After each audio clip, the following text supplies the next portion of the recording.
Hey guys, this is a Forex price action trading course. This is lesson number 3, demonstration of basic price action analysis. Alright, now here's a lesson overview. We'll be demonstrating the application of basic price action analysis on the Aussie NZD currency pair. Using what we learned in lessons 1 and 2, we will decipher whether the pair is currently long biased or short biased. Alright, so let's get going. Alright, application of basic price action analysis. Alright, so what we'll be doing today is we're going to figure out with basic price action analysis whether this pair is long biased in the future or short biased in the future. In other words, if there's more future strength long or more future strength short. Okay, we'll start off with step 1. First, we're going to find price characteristics that show strength long or short.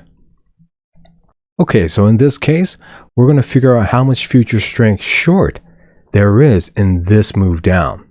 Okay, so let's go ahead and find price characteristics that show future strength short. Okay, so the most obvious one is right here. This pivot to this pivot. So there's a downward trend line. What else is there?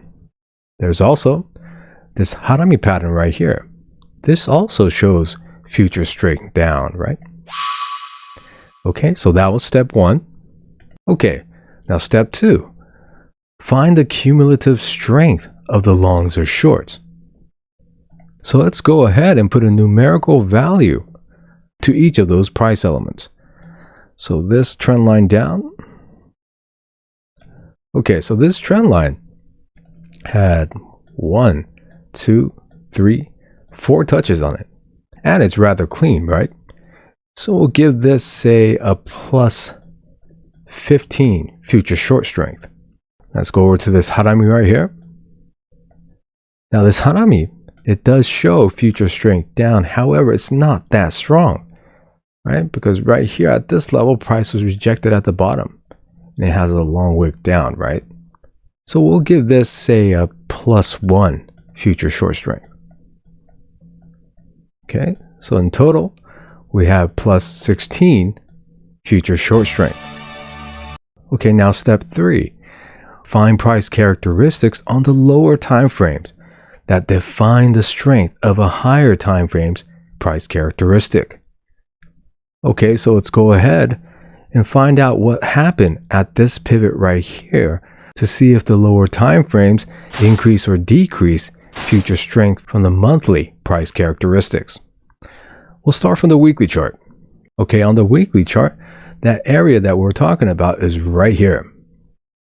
Okay, now we can see there's a hammer there, which does show strength down. However, it's not that strong of a hammer. Right? It doesn't have a full close down, and the wick above is not that high. This will decrease future short strength by minus 1. Let's go on to the daily chart too. Okay, so on the daily chart, that pivot we were talking about on the monthly chart is right here. Now this price action here is very weak short. In future lessons, I'll explain how you could tell how strong price is just by the way it moves. But for now, please just take my word for it. So this daily element will actually decrease future short strength by minus 1 also. Okay, let's go back to the monthly chart. Okay, so if you recall, on the monthly chart, this downward trend line and this harami down had a future short strength of plus 16. However, the weekly chart decreased this by minus 1, as well as the daily chart decreased this by minus 1. So the total short strength of these two price elements is actually plus 14 future short strength. Okay, let's go on to step 4. Okay, step 4. Consider the opposing direction's price strength. Okay, so in order to know the true future short strength of this move, we must also take into consideration the prior pivot's long strength. and subtract it from the future short strength. Okay, so let's go ahead and calculate how much long strength there was in this prior pivot's move. Okay, in order to find that long strength, we'll be using the first 3 steps on reading price one more time. Okay, we're going to find price characteristics that show strength long or short. Okay, what immediately pops out is this double bottom right here. This shows future long strength, right? Moreover, there's an engulfing candle here, which also shows future long strength, right? Yeah. Okay, step number 2. Find the cumulative strength of the longs or shorts. Okay, so again, we're going to put a numerical value to this long strength here. Now, since this double bottom right here is very clean and it is a rare pattern, let's give this, say, a plus 25 future long strength. Moreover, this engulfing candle is pretty clean, right? It's actually engulfing 4 prior candles. So it is strong. However, it is not that rare a pattern. So we'll give this, say, a plus 2 future long strength, giving us a total of plus 27 future long strength. Okay. All right, step number 3. Find price characteristics on the lower time frames that define the strength of a higher time frame's price characteristic. All right, we'll go on the lower time frames to see if this double bottom strength long is increased or decreased by the lower time frames. Okay, so we want to be looking at this pivot here on the lower time frames. We'll start off with a weekly chart. Now, immediately we could see that there was actually a double bottom on the weekly chart also. Price never broke out of this horizontal line. So since the weekly chart had a double bottom also, this adds future long strength. Let's say by plus 2. Now let's go on to the daily chart. Now even on the daily chart, we could see that there's a double bottom here also. Right? Price never broke out of this horizontal line. So further, this adds future long strength. Let's say, again by plus 2. Okay, let's go add these up. So originally, this double bottom and this engulfing long pattern had a future long strength of plus 27. However, the weekly chart added plus 2 future long strength, as well as the daily added plus 2 future long strength, giving us a total of plus 31 future long strength for the prior pivot's long strength.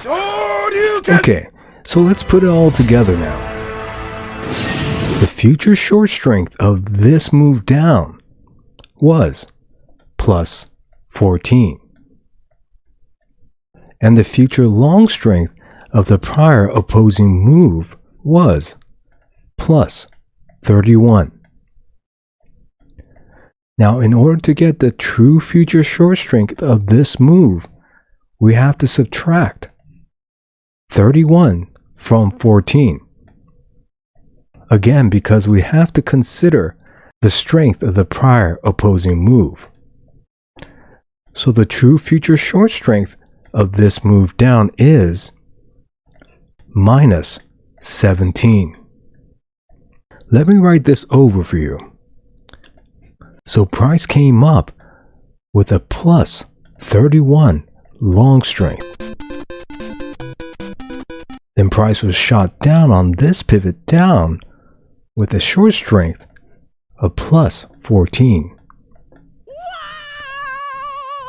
So in order to get the true short strength of this move down, we had to subtract 31, which is the long strength, from 14, which is the short strength, giving us the true future short strength of minus 17. So what this means is there should still be a plus 17 long strength left over in this long move, starting from here. In other words, this move down is simply a pullback and a bigger move long. So, according to current market conditions, we should be at a basic level long biased. Again, because there's still a plus 17 long future strength left in this move up. And since the market bias is fundamentally long, we should be more focused on taking long trades because it's with the current market bias. Alright. Okay, if you're having trouble understanding this concept, in future lessons we'll be doing more demonstrations. So for the time being, just get the overall concept, and I think that will be fine. Alright. Okay, so that was it for that lesson. In the next lesson, I'm going to go over what basic price action analysis can tell us. For example, it could tell us stop loss points, basic targets, and like I showed you right now, it could also tell us market biases, whether we should be long biased or short biased, right?